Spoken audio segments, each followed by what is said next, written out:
समाधानीय मुनिमंडल, उपस्थित धर्मानुरागी महानुभावों, सुशीला माताओं एवं बहनों, सर्वप्रथम वितराग परमात्मा श्रवण भगवान महावीर स्वामी के पावन चरणारविंद में आचार्य भगवान, उपाध्याय भगवान एवं आराध्य गुरुदेवों के श्री चरणों में कोटि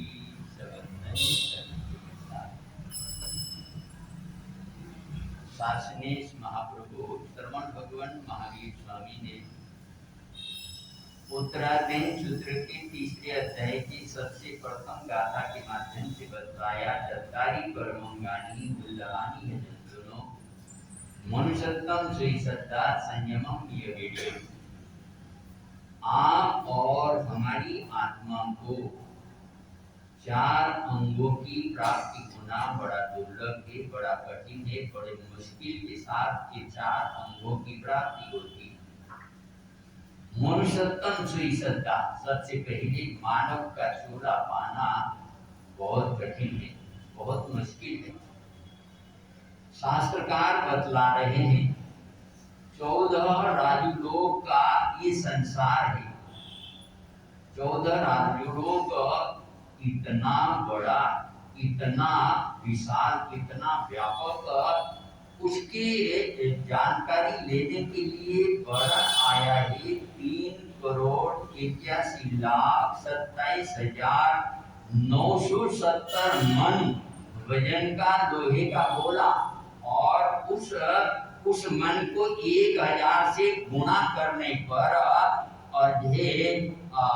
मैंने 3,81,27,97,00,000 मन वजन का लोहे का गोला आसमान से गिरने शुरू हो जाए, गिरता चला जाए 6 महीने, 6 दिन, 6 पहर और 6 घड़ी तक, और वो गोला आसमान से गिरते हुए जितनी दूरी को वो लोहे का गोला पार करेगा, उसको शास्त्रकार कहते हैं एक राज्य। ये बड़ा गंभीर विषय है, समझने की बात है। एक राज्य, ऐसे 14 राज्यों का ये संसार। आज का विज्ञान भी वितराग परमात्मा की वाणी के अनुसार चल रहा है। ठीक है, परमात्मा ने रज्जु के प्रमाण के आधार पर बतलाया, विज्ञान और प्रकाश वर्ष के रूप में बतला रहा है। प्रकाश वर्ष मायने सूर्य की वो किरण जो कि सूर्य से किरण निकल गई 1 सेकंड के अंदर। आज का विज्ञान, आज के वैज्ञानिक शोधकर्ता बतला रहे हैं कि 1 सेकंड के अंदर सूर्य का प्रकाश 1,86,000 माइल की दूरी को पार करता है। 1 सेकंड के अंदर सूर्य का प्रकाश 1,86,000 माइल को जो है पार करता है। तो 1 मिनट के अंदर कितना पार करेगा?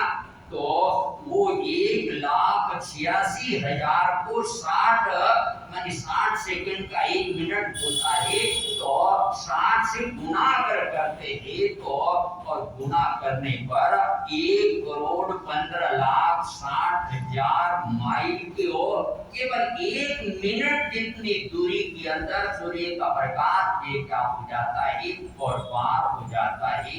तो और ये 24 घंटे यानी दिन रात के अंदर कितना पार करेगा? 24,27,40,000 और 365 दिन यानी 1 वर्ष के अंदर इतनी दूरी को पार करेगा। उसको प्रकाश वर्ष करके पुकारा है। विज्ञान बतलाता कि ये करोड़ों प्रकाश वर्ष हो गए और ये उन ग्रहों से प्रकाश के निकले हुए, और वो ग्रह का प्रकाश अभी तक पृथ्वी पर नहीं पहुंच पाया। आज के विज्ञान के नासा और शोधकर्ताओं के आधार पर तो मतलब ये कहने का अगर तुलनात्मक ढंग से देखा जाए, जो राजू का वर्णन किया गया है, जो प्रकाश वर्ष का वर्णन किया है, लगभग और वर्णन करने के तरीके में अंतर है, लेकिन दूरी की नापने का जो तरीका है उसके अंदर और अंतर नहीं है। ऐसे 14 राजू का ये संसार सुहुमा सप्तलोकम में, ये संसार के अंदर सूक्ष्म जी पूरे के पूरे संसार के अंदर व्याप्त है। सुई के नोक जितने रखने जितनी जगह भी और खाली नहीं है जहाँ पर सूक्ष्म जीव और इस 14 राजू लोक के संसार के अंदर विद्यमान हो। लेकिन इतने बड़े संसार में, इतने बड़े जीवों के और उस निवास में मनुष्य के रहने के लिए कितनी जगह मिली है? केवल 45 लाख योजन का केवल 2.5 की ही जगह मनुष्य को रहने के लिए मिली है। उसमें भी और कई लाख योजन के और समुद्र है, पहाड़ है, नदी नाले है और ऐसी धरती, तो मतलब मनुष्य को रहने के लिए जगह बहुत कम मिली है। और हिसाब लगाते हैं एक नन्ही सी पानी के बूंद के अंदर परमात्मा कह रहे हैं असंख्यात और एक पानी की जीव उस नन्ही सी बूंद के अंदर विद्यमान है।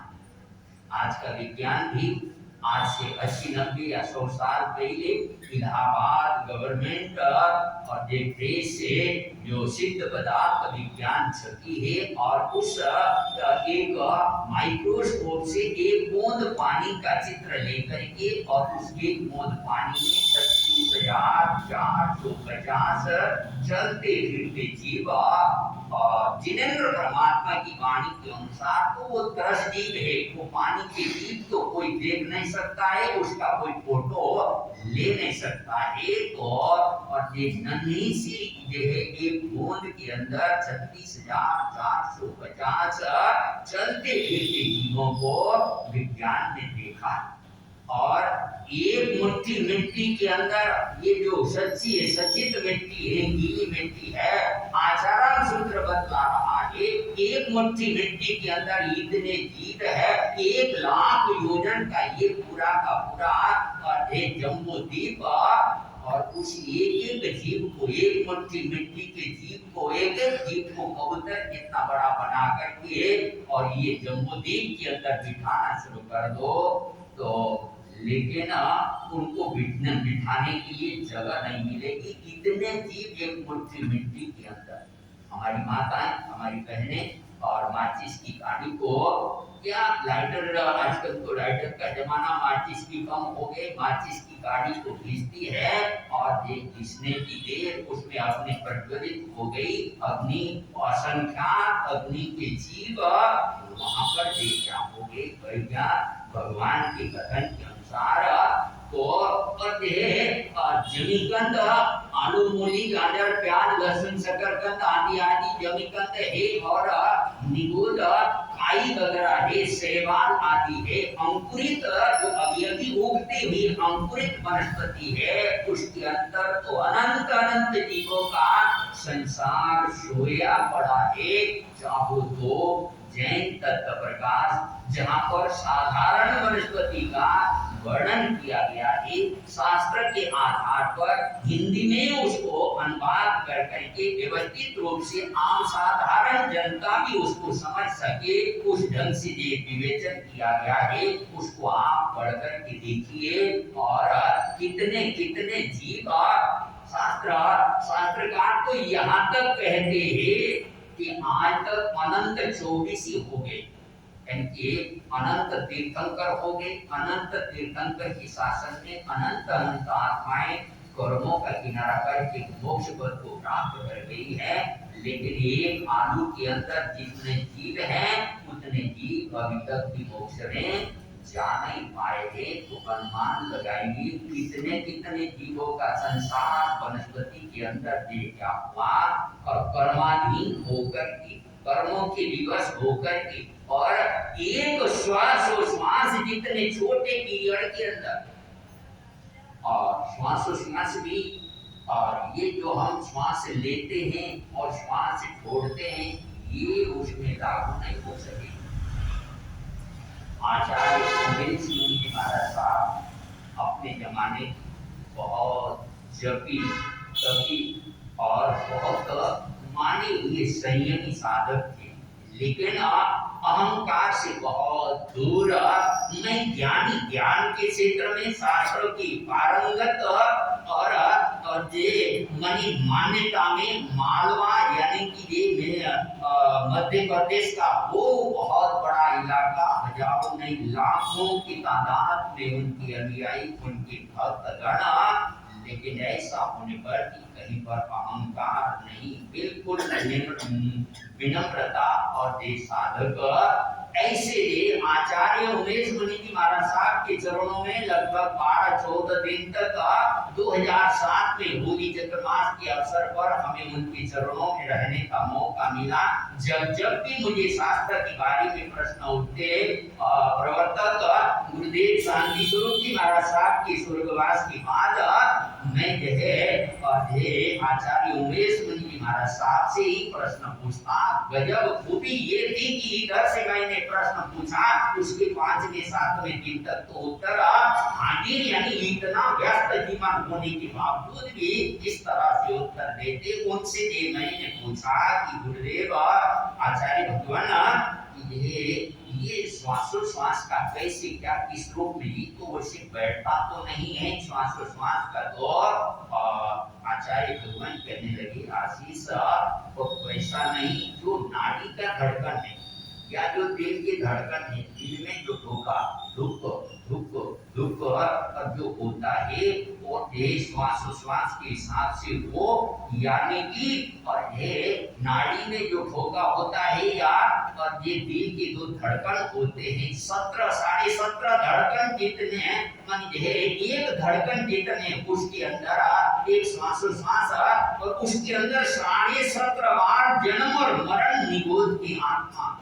मैंने बोल रहा भगवान की वाणी को आपके सामने ला रहा हूँ और आपकी एक सामायिक जितने छोटे पीरियड के अंदर 65,536 जन्म और मरण निगोद के अंदर कितने भारी कर्म उन आत्माओं ने किया होगा, वो भी 1-2 बार नहीं, वर्ष 2 वर्ष नहीं, हजार लाख वर्ष नहीं, करोड़ अरब खरब वर्ष नहीं, अनंत एक बार निगोद में आत्मा पहुंच गई तो अनंत अनंत जन्म और मरण उस आत्मा को करना पड़ता है। तो अनंत अनंत जीवों का संसार में सोया पड़ा है।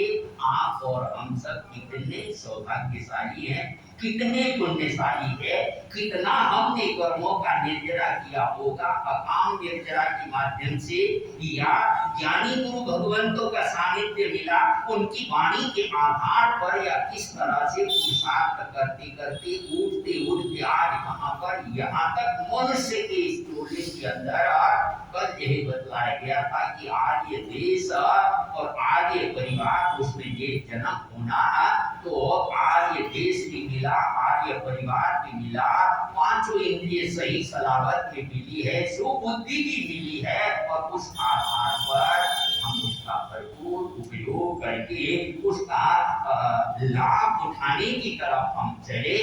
यानी कि वैसे तो कर्मबद्ध आत्मा के उस निबोध से निकल कर के फिर एक इंद्रिय और बेंद्रिय पर्याय फिर 3 इंद्रिय पर्याय ऐसे आत्मा ऊपर उठते उठते और त्रियंचने संगी पचेंद्रिया जलचर थलचर खेचर पूर्वपुर भूतपुर आदि आदि उन पर्यायों को भोगने के बाद मनुष्य का झोला, तो इसीलिए परमात्मा ने उत्तराध्याय सूत्र के 30वें अध्याय की प्रथम गाथा के अंदर चत्तारी परमं ज्ञानी दुर्लभान यजंतुनो मनुष्यत्वं सुई सद्दा संयमं नियमेय। इस आत्मा को 4 अंगों की प्राप्ति होना बड़ा दुर्लभ है और उसमें मानव का झोला मिलना बहुत बहुत बहुत मुश्किल है। एक बार झोला हाथ से चला गया 10 उदाहरण और साहित्य के अंदर मानव जीवन की दुर्लभता के बारे में आता है कि जो है हमारे जिनेन्द्र परमात्मा की वाणी के अनुसार ये संसार जो इतना जाना जाता है, एशिया, यूरोप, अफ्रीका, ऑस्ट्रेलिया, उत्तर अमेरिका, दक्षिण अमेरिका और ग्रीनलैंड आदि, ये केवल 7 द्वीप तक ही सीमित नहीं है। असंख्यात द्वीप और असंख्यात समुद्र की बात शास्त्र में आया। असंख्यात समुद्र में सबसे लास्ट का, लोक के सबसे किनारे का लास्ट का समुद्र स्वयंभू रमण समुद्र बतलाया गया। और ये वो लाखों नहीं करोड़ों करोड़ों अरबों खरबों और ये योजन की दूरी, असंख्यात योजन की दूरी वाला इतना बड़ा स्वयंभू रमण समुद्र, उस समुद्र के और एक किनारे पर जो बैल के कंधे पर डाला जाने वाला, खेत जोतने के लिए या और ये बैलगाड़ी को लिए और ये जुआ कह करके उसको पुकारा जाता है। वो जुआ और वो जुए में जो दोनों लकड़ी खिल्ली डाल करके गर्दन ऐसे बैल का और उसमें रस्सी बांध करके उसको और बांधा जाता है, यानी उसको हल में जोता जाता है। तो उस जुए को स्वयंभू रमण समुद्र के एक किनारे पर छोड़ दिया जाए और असंख्यात योजन की ओर समुद्र स्वयंभू रमण समुद्र के दूसरे किनारे पर उसकी खिल्ला जो ये उसमें डाली जाने वाली लकड़ी उसको और ये डाल दिया जाए। आंधी से, तूफान से और एक वर्षों व्यतीत होने के बाद समय पर कभी ऐसा हो जाए कि जो है इधर की लकड़ी उधर जाए, उधर का जुआ पानी में तैरते तैरते हिचकोले खाते खाते और आपो आप वो जुए के उस छेद के अंदर वो लकड़ी देखा हो जाए, प्रवेश कर जाए। असंभव है, शायद ऐसा भी हो सकता, कभी ऐसा चांस मिल जाए, लेकिन ऐसा तो हो भी सकता है। एक बार मानव का चोला अगर हाथ से चला गया तो दोबारा उस चोले को पाना बड़ा मुश्किल है, बड़ा कठिन है, बहुत मुश्किल से ये चोला पायो पायो मीनख जमारो भल भाई रे, पायो पायो मीनख जमारो भल भाई रे, हीरा ने रत्न सो तोल्यो ना तुरे, हीरा ने रत्न सो तोल्यो ना तुरे, कीजो सफल भजन कर भाई रे, कीजो सफल भजन कर भाई रे, सोनेरी घड़िया तो आई हाथ में, सोनारी घड़िया तो आई हाथ में। तो ये मानव का चोला बड़ा दुर्लभ, बड़ा मुश्किल और बहुत कठिनाई के साथ आपको और हम सबको मिला है। तो चोले के कीमत को हम समझ करके आगे बढ़ने वाले बने। वैसे टाइम हो रहा और 5-7 मिनट में अपने विषय को मैं पूरा करता हूँ। एक गिलनी जंगल में लकड़ी काटने के लिए जाती है। लकड़ी काटने के बाद गर्मी का मौसम थकान पसीना आदि होने से एक पेड़ के नीचे थोड़ी देर सुस्ताने के लिए और बैठ जाती है गिलनी। और कई बार बैठने पर भी शांति से नहीं, कुछ न कुछ कई बार बैठे होते हैं, तिनका तोड़ते रहेंगे और कोई जमीन को खोदने शुरू करते रहेंगे और कोई अपने ही मांस को कुतरने का ऐसा भी करते रहेंगे, कोई शरीर के अंगों को।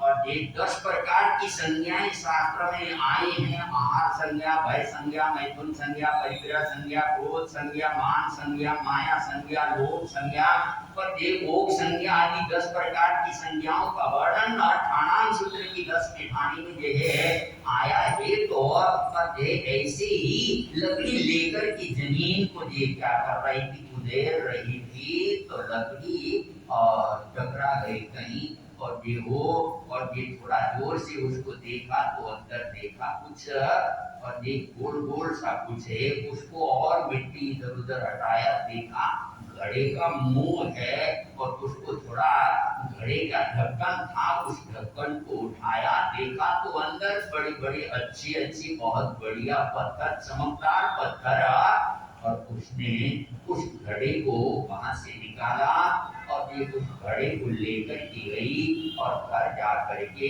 अपने बच्चों को खेलने के लिए दे दिया। और उस घड़े के अंदर गजमुक्ता और भी कुछ कुछ ऐसे हाथी, हजारों हजारों हाथियों में से कुछ कुछ हाथी, और देख उनके गंडस्थल पर, मस्तक पर मोती गजमुक्ता पैदा होते, मोती पैदा होते हैं। ऐसा गजमुक्ता और उस घड़े के अंदर पर अपना का बच्चे को खेलने के लिए दिया। वहां के नगर सेठ, वो नगर सेठ के बेटे और बेटी की शादी, दोनों की एक ही दिन शादी तय कर करके बहुत बड़े उत्सव के रूप में उसकी शादी वहां पर हो रही थी। भिलनी को पता चल गया, चलो और ये जाते हैं सेठ के यहाँ पर, उसके घर में तो माल पकवान बढ़िया बने हुए हैं और मांग करके कुछ माल खाते हैं।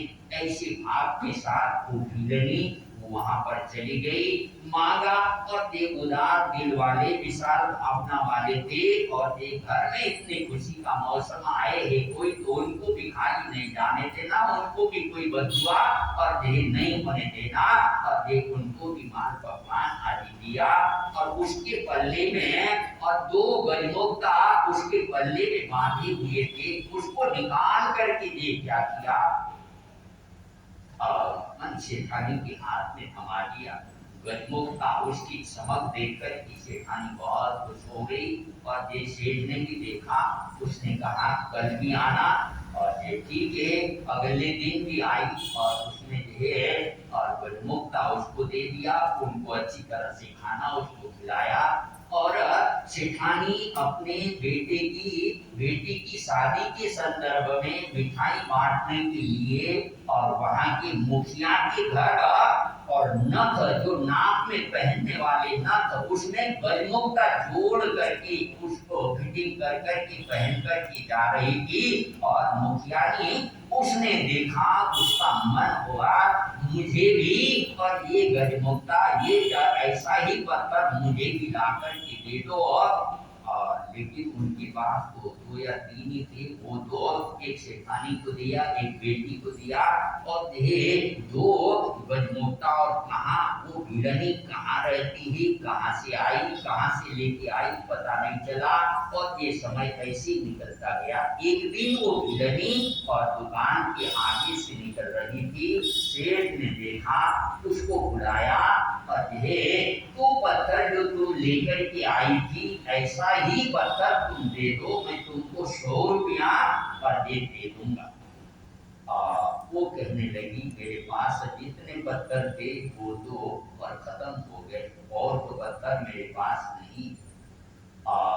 मन ये सेठ कहने लगा शायद लालच में आ गई होगी, इसलिए ऐसा कह रही है।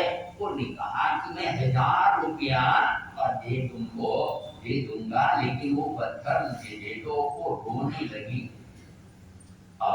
उसके रुदन देख करके शायद और ये बड़े लोग और जो अनजान है और अनभिज्ञ है चीज को, और उससे नाजायज फायदा उठाना चाहते हैं, शायद ऐसे भाव से उसके आंख में आंसू आए होंगे। अच्छा मैं 10,000 रुपया और दे देता हूँ, तुम चाहे एक ही पत्थर ला करके दे दो।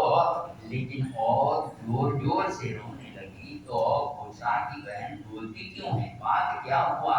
और वो कहती है अरे मेरे पास तो घड़ा भर कर के ऐसे पत्थर थे, मुझे क्या पता कि इन पत्थर का ऐसा भी कीमत हो सकता है। एक ही पत्थर का 10,000, ये तो सेठ ने आका है, और वो मुक्ता का जोहरी के आधार पर तो लाखों में दे जा सकता है।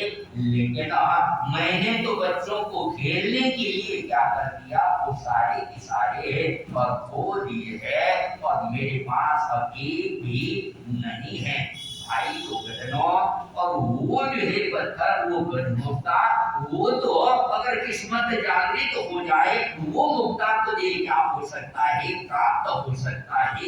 लेकिन ये मानव जीवन रूपी मुक्ता इसको प्राप्त करना और इसका कीमत समझ पाना।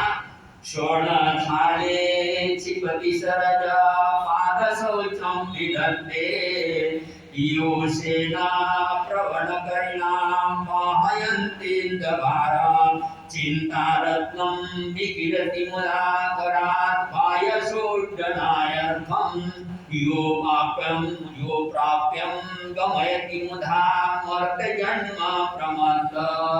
संस्कृत के एक कवि ने श्लोक के माध्यम से संस्कृत के श्लोक के रूप में और यह मानव जीवन के महत्व के बारे में बतलाया है कि और मनी सोने की थाली हाथ में आई है, लेकिन सोने की थाली में मालपुआ पकवान और यह खीर खांड आदि आदि खाने की जगह पर घर में झाड़ू लगा करके कचरा उसमें उठाने का काम अगर करता है सोने की थाली में।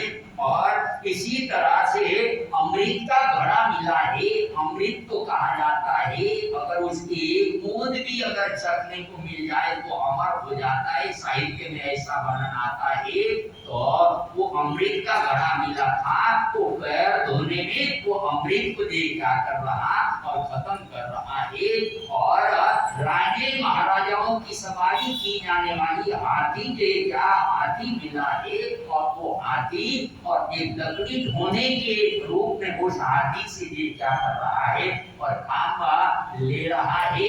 हाथ में चिंतामणि रत्न आ गया है और सामने आकर के कौवा काऊ काऊ काऊ काऊ करके शोर मचा रहा है और ये वो सहन नहीं हुआ, क्रोध आ गया और ये चिंतामणि रत्न को उठा करके कौवे को उड़ाने के लिए लगाता है। तो सोने की थाली में धूल भरने वाला या और यह चिंतामणि रत्न कौवा उड़ाने के लिए, अमृत पैर धोने के लिए और हाथी जैसे को लकड़ी धोने के लिए लगाने वाला जैसा मूर्ख है, ऐसे ही ये मानव का चोला पाकर के मानव के चोले का कीमत न जान करके राग में, द्वेष में, क्रोध अभिमान में, विषय विकार के और यह मोह की जंजाल में अगर ये लग रहा है तो क्या कर रहा है, सोने की थाली में और कचरा भर रहा है और यह चिंतामणि रत्न कौवे उड़ाने के लिए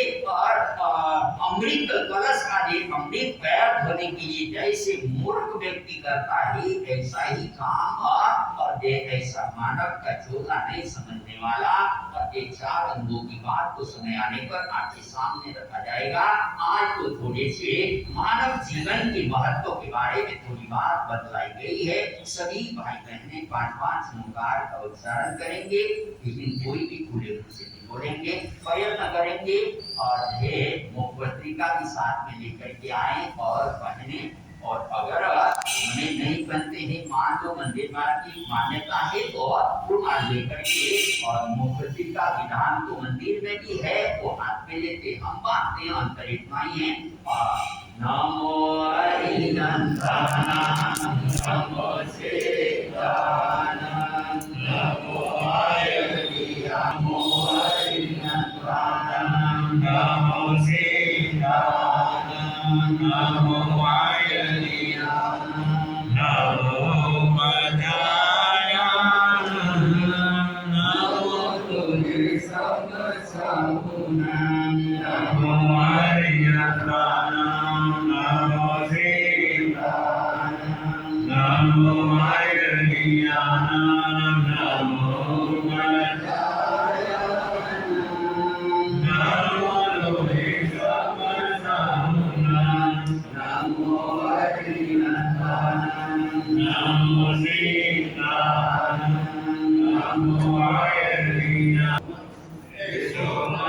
Namo